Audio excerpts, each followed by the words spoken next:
ഇന്ന് നമുക്ക് നല്ല ടേസ്റ്റി ആയിട്ട് ബീഫ് റോസ്റ്റ് ഉണ്ടാക്കുന്നത് എങ്ങനെയാണെന്ന് നോക്കാം. പെപ്പർ ബീഫ് റോസ്റ്റാണ് ഇന്ന് ചെയ്യുന്നത്. ഞാനിവിടെ പറഞ്ഞിരിക്കുന്ന പൊടികളുടെയും ചേരുവകളുടെയൊക്കെ അളവും ഉണ്ടാക്കുന്ന രീതിയും അതേപടി ഫോളോ ചെയ്യുവാണെങ്കിൽ നിങ്ങൾക്ക് നല്ല ടേസ്റ്റ് ആയിട്ടുള്ള ബീഫ് റോസ്റ്റ് ഉണ്ടാക്കിയെടുക്കാം. ഇനി ഇതെങ്ങനെയാണ് ചെയ്യേണ്ടതെന്ന് നോക്കാം. ഒരു പ്രഷർ കുക്കറിലാണ് ബീഫ് റോസ്റ്റ് ഉണ്ടാക്കിയെടുക്കുന്നത്. കഴുകി വൃത്തിയാക്കിയ പോത്തിറച്ചി നമുക്ക് കുക്കറിലേക്ക് മാറ്റാം. ഈ ഇറച്ചിക്കകത്തെ വെള്ളമൊക്കെ ഒന്ന് പിഴിഞ്ഞു കളയുവാണെങ്കിൽ അത്രയും നല്ലതായിരിക്കും. ഇനി നമുക്കിതിലേക്ക് വേണ്ട പൊടികൾ ചേർത്ത് കൊടുക്കാം. ഒരു 2 ടീസ്പൂൺ മല്ലിപ്പൊടി, 1 ടീസ്പൂൺ എരിവുള്ള മുളക് പൊടി, ഒരു 1.25 ടീസ്പൂൺ ഗരം മസാല. ഇത് വീട്ടിൽ തന്നെ പൊടിച്ചെടുത്ത ഗരം മസാലയാണ്.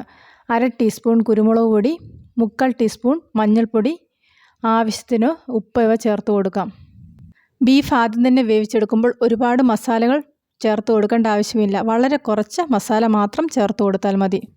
കുറച്ച് നെയ്യോട് കൂടിയിട്ടുള്ള പോത്തിറച്ചിയാണെങ്കിലേ കറിക്ക് നല്ല ടേസ്റ്റ് കിട്ടുകയുള്ളൂ.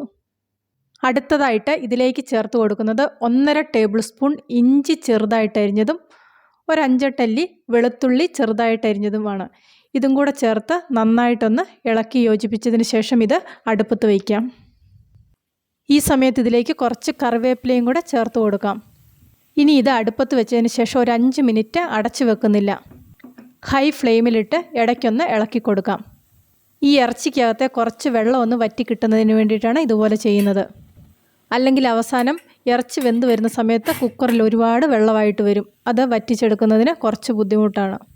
ഇങ്ങനെ ചെയ്യുമ്പോഴാണ് കൂടുതൽ ടേസ്റ്റ് കിട്ടുന്നത്. ഒരു വിസിൽ വന്നതിന് ശേഷം ഒരു 20-25 മിനിറ്റ് വെക്കുമ്പോഴേക്ക് ഇറച്ചി നന്നായിട്ട് ഇതുപോലെ വെന്ത് കിട്ടും. ഈ സമയത്ത് ഇതുപോലെ അധികം വെള്ളമൊന്നും കുക്കറിൽ കാണില്ല. ഇറച്ചിയൊക്കെ ഇവിടെ നന്നായിട്ട് വെന്ത് വന്നിട്ടുണ്ട്.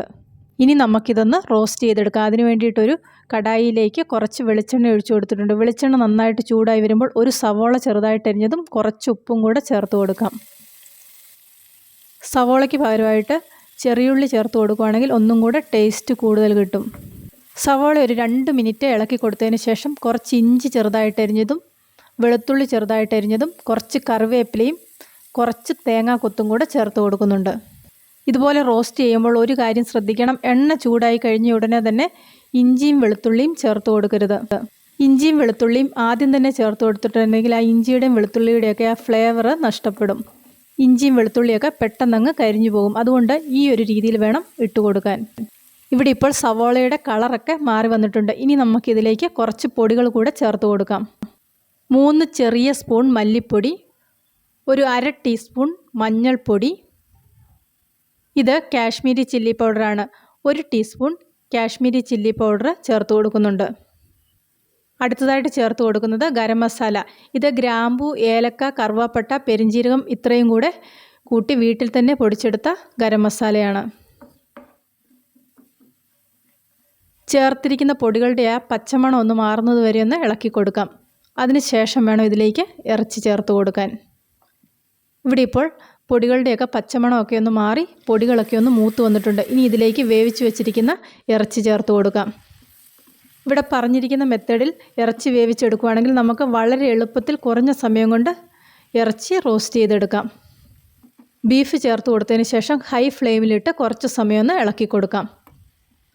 അത് കഴിഞ്ഞ് വെള്ളം വറ്റി വരുമ്പോഴേക്ക് ലോ ഫ്ലെയിമിലേക്ക് മാറ്റാം. നമ്മുടെ പോത്തിറച്ചി ഇപ്പോൾ റോസ്റ്റായിട്ട് വരാൻ തുടങ്ങിയിട്ടുണ്ട്. ഇനി ഇതിലേക്ക് 2 ടീസ്പൂൺ കുരുമുളക് പൊടി ചേർത്ത് കൊടുത്തിട്ടുണ്ട്. കുറച്ച് തരിയായിട്ടുള്ള കുരുമുളക് പൊടി ചേർത്ത് കൊടുക്കുന്നതാണ് നല്ലത്. ഒരു 3/4 ടീസ്പൂൺ ഗരം മസാലയും കൂടെ ചേർത്ത് കൊടുക്കാം. കൂടുതൽ എരിവ് ഇഷ്ടമുള്ളവർക്ക് 1 ടീസ്പൂൺ കുരുമുളക് പൊടിയും കൂടെ ചേർത്ത് കൊടുക്കാം. വളരെ ടേസ്റ്റി ആയിട്ടുള്ള പെപ്പർ ബീഫ് റോസ്റ്റാണ്. എല്ലാവരും ഒരു പ്രാവശ്യം ഇത് ചെയ്ത് നോക്കുക. തീർച്ചയായിട്ടും നിങ്ങൾക്കിത് ഇഷ്ടപ്പെടും.